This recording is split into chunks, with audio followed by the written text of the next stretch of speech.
I was filling out the application for the Wendy's High School Heisman Award. I didn't really know that much would come. It's teamwork. You communicate with... What that involves is making sure I communicate and coordinate with each of the guidance departments. We're building a ramp for someone who really Don't can't give up just because it's hard, because I had a lot of times where I thought I wasn't going to make it. Hi, welcome to Hometown Heroes. I'm your host, Andy Kitzer. Today, joining us, we've got two fabulous gentlemen, David Thompson and Josh Thompson. Welcome, guys. Thanks, Andy, for having us on. It's good to be here with you, Andy. Tell us what has been going on in your life and what's new and exciting. All right. Well, I actually just recently got hired as a new community program coordinator at Wycomico Middle School. So I'm looking forward to starting that. I actually start that in the next couple of days. But previously, I've been working at Prince Street Elementary School. I was an instructional assistant over there. I was in charge of, with a co-worker, we started up a boys program called Boys of Distinction. But that was what I've been doing in the last couple of years. But, right now I'm looking forward to being the newest community coordinator at Wycomico Middle School and really just bringing families and parents together into the school more so that they can really support their students and their children and bring more of a community effort. So I'm really excited about this upcoming year. So that's somewhat in a gist of what I've been up to. Other than that, part-time, I help with Watson Funeral Home. I help part-time cut grass over there. But just trying to stay busy in the community and doing anything that I can to help out and make Salisbury great. So yeah, that's about it. Awesome. Well, we'll jump back into this in a minute. Let's get a quick hello to Josh. Josh, so what is new and exciting with you?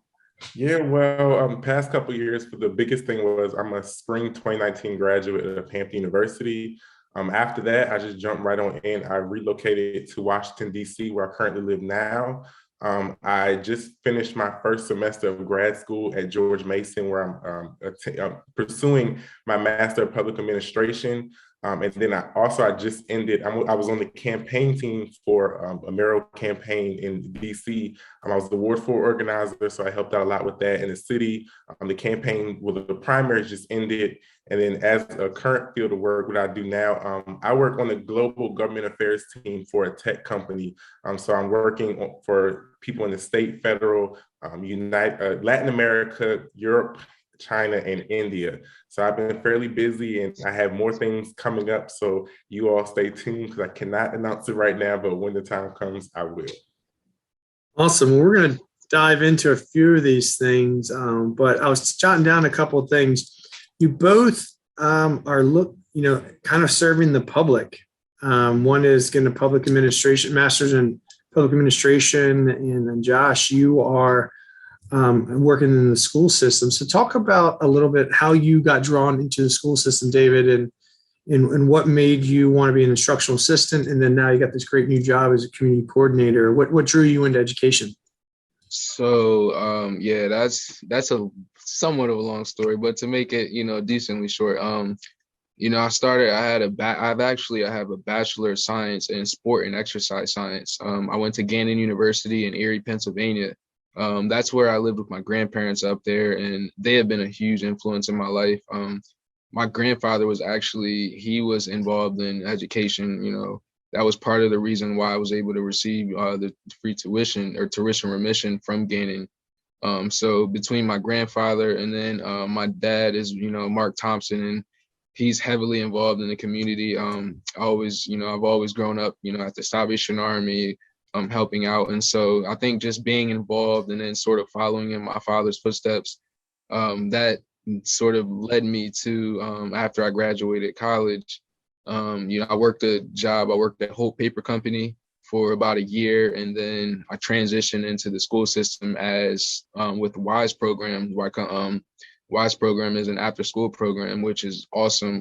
Miss Ardelia Ross, she runs that. And that's where I sort of started seeing my passion as far as working with youth and really being a positive influence in the community. And, it started, one thing from another, and you just keep your head forward and keep moving. And then, Prince Street called, and I ended up getting an instructional assistant position there.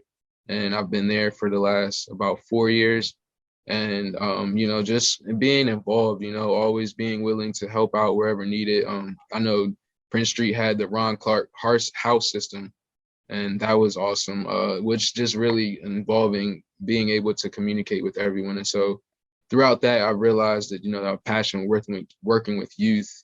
I know I can talk a lot when I'm passionate, but I'm really involved and I'm really concerned about mental health with people. That's part of why, I'm pursuing my master's degree in elementary and secondary school counseling. So just really want to help, people understand that there's people around you that are here for help. They're here to help you. They're here to care for you. So that's sort of where my path has led. And then, as you said, now with the community coordinator position, I do not see a limit as far as, working with yourself or, Mr. Whitehead, who's always been around, or Mr. Taylor, I don't see a limit as far as the connections we can bring to Salisbury and the resources that we already have right here. So that's just a small gist. I'll let Joshua go ahead and get into his his ordeal, but yeah. Yeah, well, my passion, I've always had a passion for politics. When I was at Hampton, I majored in political science, and being at a historically Black college, it opened my eyes to a lot of the disparities that we go through, especially as a young Black male. I was very hurt to see a lot of things that's going on, in not only in certain cities, but all over the country. And then with the most recent developments, I've just always had a passion to do more, to be an advocate. When I first moved to DC, I lived in Ward 8, which that is one of the roughest parts of the city. And I was in the school systems and talking to community members and seeing how they have a lack of resources, a lack of mental health resources, a lack of things in education. And I really wanted to be a voice for people that couldn't have a voice, and be a voice and advocate for them. So I wanted to make sure that I get in a position where I can enact these laws, run for offices. One of my long-term goals is to get in Congress one day, and start, in local government. That's why, helping out with the campaign for Robert White as he ran for mayor, being able to talk to community members and see what they want and what they value, and not only what they want for their city, but what they want in a leader. I feel like I've always been a leader. I've always been a natural born leader. Similar to how my father is. I just don't know how to stop doing stuff. I'm always out there and giving myself. So it's been a hectic experience, I was to say the least. But my passion is definitely helping people and getting out in the community and making that change for people that look like me, and allowing people that look like me to know that you can make it, especially people in Salisbury, the young boys that look like me, to know that you can come from a small town and then you can get out and make real good change, not only in your city, but wherever you are all around the world. I appreciate that. It's really a great success story. Two brothers, small town Salisbury, both graduates, college graduates, working on masters, continually giving back, working jobs, following on education, then also providing, this ongoing community service. You started to touch about it, but I want to drill down on this. And Josh, I'm actually going to start with you. You get the hot seat first. You started talking about some influential people or experiences that you had that kind of drove you into this path forward to either make you a better leader or really have a passion for politics or policy. Let's talk about that a little bit. Were there instances or specific people that have helped kind of lead you to this path that you want to talk about specifically, that kind of say, like, no, this is why I want to do this? Yeah, well, first, of course, my biggest role model was my father, looking up to him and seeing the things he does in the community. Outside of that, the more, the further I got out, I didn't see a lot of people that looked like me. Of course, you had like people like President Obama you look at, but looking at people in government. And then when I was learning, majoring in political science at Hampton, and we're learning about politics and the history of politics, there's not a lot of people that look like me, that look like where I come from, that look like how I am. And other than my father, like I wanted to make sure that I can get in there and make other young boys, when they look in the history of American politics or the global politics, that they have people that look like them and that come from places that they come from, and there's more representation. Because currently the government, it does not represent how America is. It does not represent how we are as a people. It does not represent us as in total. So I want to make sure that I am at least starting or paving the way for somebody to look up to. But the biggest person was definitely my father. Being able to look at him and see how he was effortlessly in the community. Growing up, it wasn't always easy having your father always out there, and you want him at home, but he's serving a bigger purpose. And with him getting out of the community, also serving in ministry, in the church, it's like, I wanted him sometimes there, but I understand that he has to be there for the community because he's making a bigger change. And that really made me want to be just like him. Awesome. So David, you can say ditto, but you can also tell me a little bit more about, the education side of things. What drove you to get into education? Let's drill down a little bit more, and if there's influential people.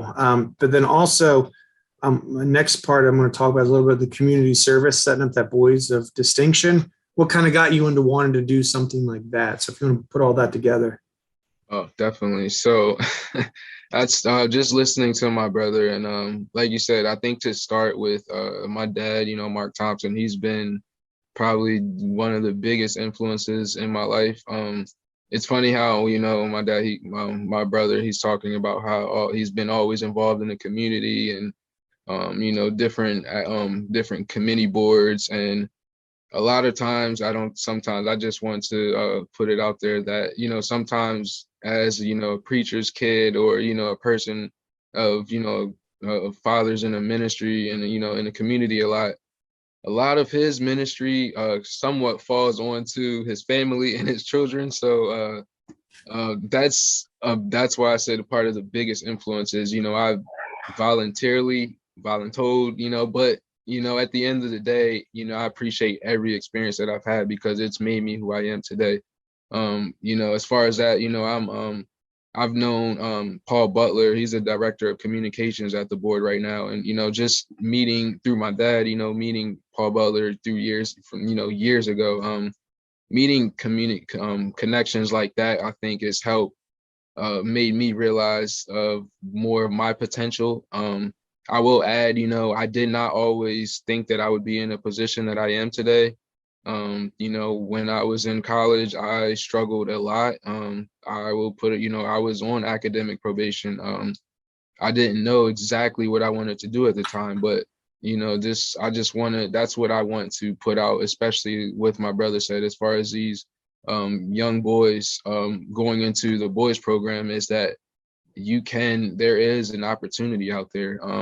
There is an outlet, I tell my brother all the time how I'm really proud of him for, he's gotten away from Salisbury. I love Salisbury to death, but to see that there's more than just Salisbury, that to see that there's another, life out there. But at the end of the day, like I said, that's part of what has drawn me back to Salisbury, I guess, because I knew I did not want to be too far away from my family. And so with my parents here now, my grandmother. So I really wanted to be that influence to say, even though, I'm still back here, I never imagined that I would still live here, but I want to instill in these young boys, as far as the boys program, that there's an outlet. You can do anything you want if you put your mind to it and work hard at it. And, with the boys program, that's just something I wanted them to see. Even as far as, there was only from 3rd through 5th grade, but I wanted them to see early, the earlier you start that, hey, once you graduate high school, there's a life and there's an opportunity for you and you can be successful. So I think we have a great opportunity in Salisbury. Salisbury can really dwell, we have a lot of land and a lot of resources. It's just about putting those resources and connections together to make it work. So that's sort of, where I'm at right now. So this next question, it'll be who starts talking first gets to answer it. But Josh, you had said it's important for you to have people who look like me to be in and around that environment. So you're talking about the political world, policymakers.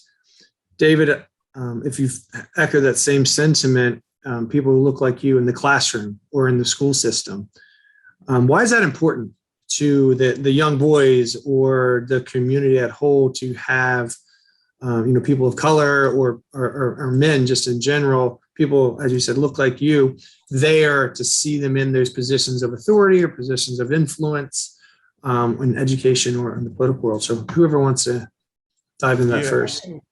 Definitely jump in. The biggest reason it's so important because, like I said, as a young African-American male, a lot of the times the only representation we see is in the media is we are athletes, we're rappers, we're selling drugs. We don't see anybody that is in those positions of power. Like the first person we've ever seen was President Obama. Other than that, we haven't seen anybody making positive change. We're only, being shown other lights that, you play basketball, you play football, you rap, that's it. And it's very important for us to see that there's other avenues as an African-American male, as a person of color, that you can do whatever you want to put your mind to, and you can have people to look at. There's a prime example, I just thought of somebody actually. He's like a big brother to me, Nathan Weeks. He is currently a judge in Charlotte. That's somebody that I can look at because I, plan to one day move to Charlotte, and to have him to look up to and be like, he made it and he went somewhere else and look at where he's doing. He's a judge. And it's very, very important for people like us to see that and to see that you can do, if you want to be an astronaut, you have people of color that are astronauts. So you can see if they did it, I can do it too. David? So I get just to add with, what Joshua was saying, we were raised where, we definitely respect everyone, regardless of color, race, religion, we respect everyone. And so I keep that in mind. But at the same time, as I've gotten older, I am more aware of being an African-American male and having an image that is possibly, portrayed on you. And so I am more aware of, things, as I was watching, Nathan Weeks, his interview, I was watching of, I've always felt this way, especially in Salisbury, where I'm very cautious of, what I do, how I interact with people, because you never know who's watching you. And it's not really hard because we've always grown up this way, being a preacher's kid and sort of, your dad is Mark Thompson. And so, my dad always says he likes to be a big fish in a small city, and I think that he has set us up to where, our parents are just our floor. Our parents' ceiling is our floor. And so, he says, he's a big fish in a small city where, well, I've always thought, well, now, you've created two big fishes in big cities because Salisbury is a big city. I look at it, Salisbury is just like I said, it's an amazing area. If we can just continue to bring these resources together, that's why I appreciate someone like you, Andy, who's, we may not always have talked, closely, but I've always known someone like you in the community. And those are the type of connections that, we look up to and say, hey, it can still happen. And so, but, I also, just to kind of bring it back full circle, I do like being a positive Black male, or positive African-American male. Just as so, I played basketball, I played sports. I fell into that, I don't want to call it a trap, but that sense of, after high school, not everyone goes to, play college, or play in a, professionally.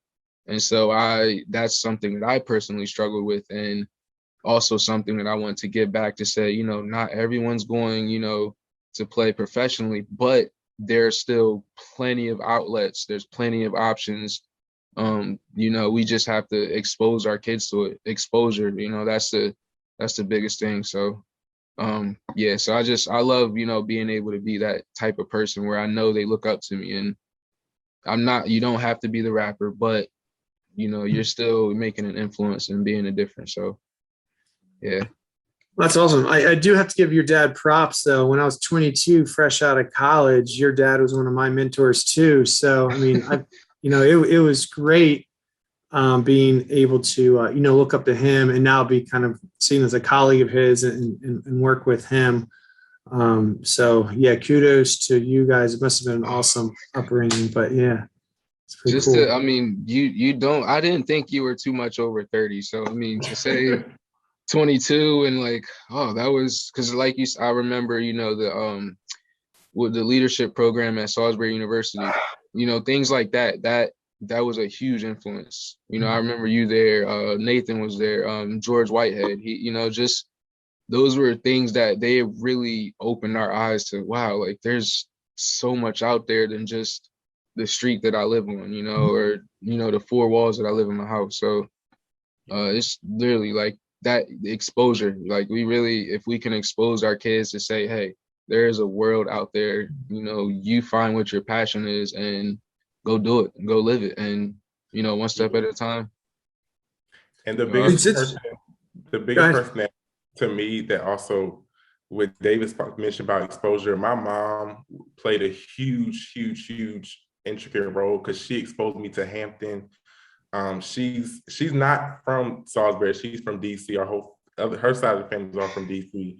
So, being exposed to that, being exposed to going to Hampton, she really helped us a lot. And she doesn't always get the credit that she deserves, but she's been an intricate part. I know I definitely wouldn't be the man I am today without my mom right there helping me, pushing me, praying for me. She's a woman of her faith, so I just love her. So I had to just do a shout out to her because I know she doesn't always get the shout. She always works in the background, but she is definitely somebody that helped me out, helped both of us out. It's interesting. So kind of like that person in the background, when I think about people kind of in the background, you start to think about people who volunteer, people who do things and don't necessarily want the credit, but do it because they're passionate about it. And then, David, you're talking about the Youth Leadership Academy. So let's dive into that for a couple minutes. We have what we do in our life or day to day, whether it was a student when you were in high school or even a college student, and now professionally being paid a career, but still finding that time to give back, still finding that time to volunteer or serve other people. Why is it important to still carve out that time in your lives to do and serve people within your community and not necessarily receive accolades or recognition or even money compensation? Why is that important to keep that in your, or do you think it's important? I think you do. But why would that be important? So Josh, you jump in first. Yeah, it's very important. It's, people, you want to do things just for fame, for fortune or recognition. You want to do things because you really want to make a difference. For people like my brother and I, we're authentic and we're real and genuine. So we don't care about, being recognized for anything. Something that I do that I love doing, people remember it when I used to go to YLA, even though I was young, I used to always dance. I used to cut up and dance and be in the center of just dancing. And I love to, help people with that and, giving back through dance. And that's one of my huge passions. But it's very, very important to, not only just want to, give back, but also not receive credit, because it brings you back down to earth. The higher you go, sometimes people can get real big headed, and that will humble you a little bit and just bring you back down and show you why you started and the reason why you're doing what you're doing. Andy, that's a great question. Like, my dad always says, don't do things for money.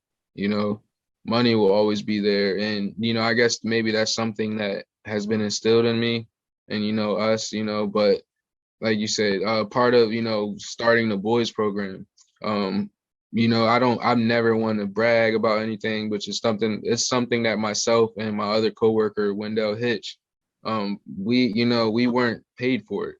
And, I don't say that to brag, but it's just saying, we volunteered our time because that's something that we're planting seeds into, these boys' lives and these children's lives and whoever we're working with.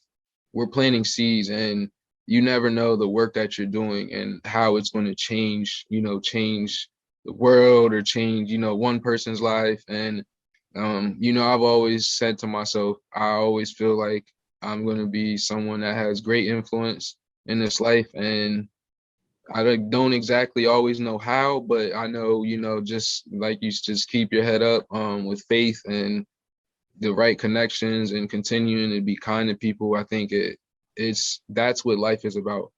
I sometimes it boils sometimes my soul, like my spirit, when I think about how the world works and with money and everything, and that could be a whole nother show, but just just thinking about how everything that we're doing, it's really not about money. Like, you think I feel the happiest when one of the boys in our program, they come up to me and like, hey, Mr. Thompson, like, I'm excited about this, or Mr. Thompson, like, guess what? And that makes me feel good, because I always look at them, they're like my little brothers, so when they're excited, when I get happy at seeing other people excited and happy. And so that's, for me, that's the main, like you said, you obviously, we all need, income to live and survive, but other than that, it's just about helping people. And so that's sort of the main nature of,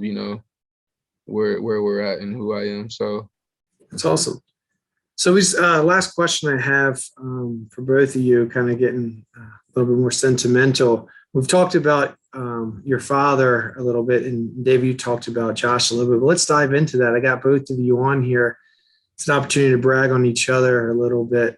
What's it like? It's that friendly competition. I got an older brother. It's nice to be able to see what they're doing and what you're doing, but you both are rock stars in your own ways. How cool is it to see the other person, shining too, and you guys lifting each other up and kind of trying to one up? What's it like? David, as the older brother, you go first. Oh man, I love it. Yeah. So, as the older brother, sometimes I felt like a guinea pig. Sometimes I felt, just learning life, sort of by myself. But I will say that, people don't understand. I always say my brother and I, we are complete opposites. Like, if you know us, I am quiet. I'm the more humble one, and, the less talkative, most likely. But Josh is just the most outgoing, like, in your face. He's just, that's my brother. But anyone who knows us, like, they know we love each other. Obviously, brothers, that's what I can relate to a lot of the guys. Like, we fight, we're brothers, we fought before, maybe not always fist fighting, but mentally just calling each other names. He's still my big-headed little brother, but I genuinely, like, he knows I love him. I'm very proud of him. He's, like I said earlier, I mentioned, for him to be in this position, he went to Hampton, and graduating and being in grad school and moving away and having his own place. Me, as the older brother, I truly look up to him. Even as the older brother, I look up to him in a lot of ways, and he knows that. I tell him all the time, trust me, we're not the two brothers where I don't want to cry sometimes, because he knows that. But yeah, because he knows, like, that's my little brother. We grew up together, blood brothers. Like, yeah, you can't separate our bond. That's my guy. So yeah. All right, Josh, we got a couple minutes, man. Respond. It's your turn to close this out. What do you got to say? Yeah, he's so emotional. Like David said, we are polar opposites. I am more like out there and say what I feel, say what's on my mind. But one thing about David, and I've always told him this, and I always laugh and I said, David, you showed me what not to do in life. So I always, when he would do things, he was like a guinea pig. He would do things, and David didn't always get it right, but I knew, little did he know. And it's funny because, like I said, I'm big on my faith. So I believe, God never does nothing for just to do anything. He always has a plan. And the things that David had to experience in life, even though he didn't understand at the time what was going on, he was directing me in my path. So I know, let me go, since he went this way and he tried that, let me go this way. And it just kept going and going and going. We still to this day do it. So yes, like brothers, we're gonna fight every once in a while. Like I said, David keeps me calm. I'm the hothead. If anybody knows, I go off. But David, my brother, keeps me calm, and he knows whenever I am upset or I'm frustrated, like I call my brother because it's something in his voice that just brings me from a 10 to a 2 quickly. So I really do love my brother. I look up to him every day. Although I dress better and I look better, he'll always be my big brother, and he knows, like, no matter where we go in life, no matter how far I go, because like I said, I'm not coming back to Salisbury. No matter how far I go in life, like if my brother needs me, I'll be on the first plane back. Anytime he needs me, I'll be right there for him. Guys, I really appreciate you coming in, stopping by, spending a few minutes with me. You guys are doing some awesome stuff. David, glad you're here still in Salisbury. Josh, I wish you the best on your travels and being abroad. Thank you so much, guys, for joining, and I wish you the best on your pursuit of your master's programs, and just David with your new job, and Josh with you working for that international tech firm. It's really exciting stuff. So guys, again, thanks for joining us today. Thank you. Thank you. Hopefully, Andy, I'm in Salisbury still, so we'll hopefully we'll work together soon in the future. If you'd like to nominate somebody to be featured on Hometown Heroes, please contact George Whitehead at giwhitehead@salisbury.edu or call 410-749-1480. Thank you for watching Hometown Heroes on Pack 14. We'll see you next time. You too can be a hometown hero on Pack 14.